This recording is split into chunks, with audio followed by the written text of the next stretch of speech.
Okay, so now one of the next regions that we're going to look at, again we're looking at both structure and function, is going to be the cerebellum. Okay, and this is probably one of the really big functions of the cerebellum, is basically it receives information about where you are in three-dimensional space. What's up? What's down? What's left? What's right?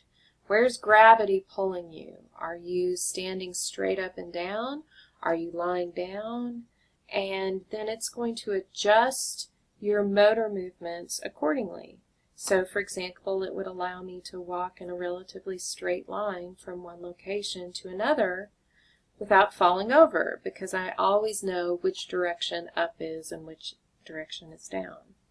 Now, you may have seen that if people get really drunk, they lose that ability to control where their body is in three-dimensional space, okay? And that's because it turns out alcohol really affects the cerebellum and it inhibits its function. And so this is showing a poor gentleman that has a severely impaired cerebellum because he's quite drunk, and you can see the consequences of what it looks like if you don't know where up and down is. Okay.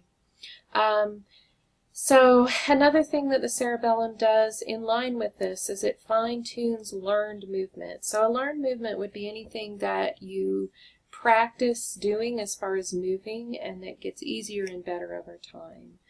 You could think of that as playing some sort of sport, or doing a dance, playing an instrument, or even things like typing or texting that you just learn how to do very quickly over time. And so the cerebellum is going to fine-tune that movement to really help that be quite smooth, okay, and quick. We're also going to have these things called peduncles, which help communicate or facilitate communication between the cerebellum and other regions of the brain. And you can read about the three different ones there and what they help communicate between. Okay, I do want to make sure you know some of the structural features of the cerebellum. Okay, and so if we look here on this image of the cerebellum, okay, we're going to see a few things. One, I want you to notice that there is that right hemisphere and the left hemisphere, and it's the pons that would be up here. We're looking at a top view, so I'd be looking down on it in this way. And so that would facilitate, the pons would facilitate communication between the right and left hemispheres. Okay.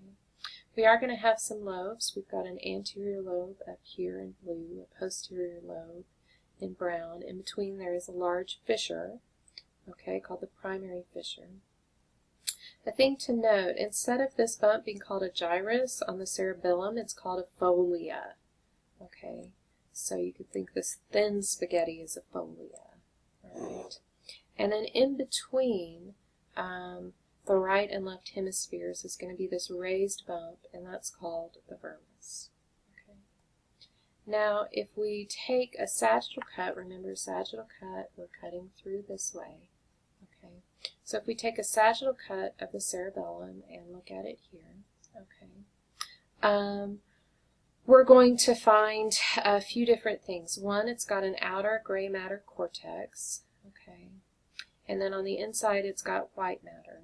That white matter also almost looks like a branching tree, okay, and so that white matter is actually called arbor vitae. Arbor means tree and vitae means life, so literally the tree of life. But on your practical exams, make sure that you put arbor vitae, not tree of life. Okay. But these are some of the structures that you need to know of the cerebellum. We do see this other tiny lobe here, the flocculonodular lobe. One other thing that I would point out is that the cerebellum has these very large cells here called the Purkinje cells, okay? And so these are some special cells that we find in the cerebellum.